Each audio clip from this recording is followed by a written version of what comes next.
அவர்கள் போஜனம் பண்ணுகையில் இயேசு அப்பத்தை எடுத்து ஆசீர்வதித்து அதை பிட்டு சீஷர்களுக்கு கொடுத்து, நீங்கள் வாங்கி புசியுங்கள், இது என்னுடைய சரீரமாய் இருக்கிறது என்றார்.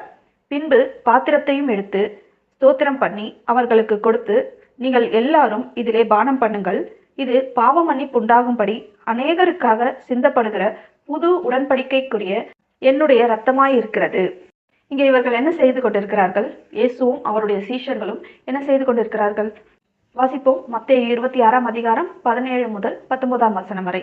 புளிப்பில்லாத அப்ப பண்டிகையின் முதல் நாளிலே சீஷர்கள் இயேசுவினிடத்தில் வந்து, பஸ்காவை புசிப்பதற்கு நாங்கள் எங்கே உமக்கு ஆயத்தம் பண்ண சித்தமாயிருக்கிறீர் என்று கேட்டார்கள்.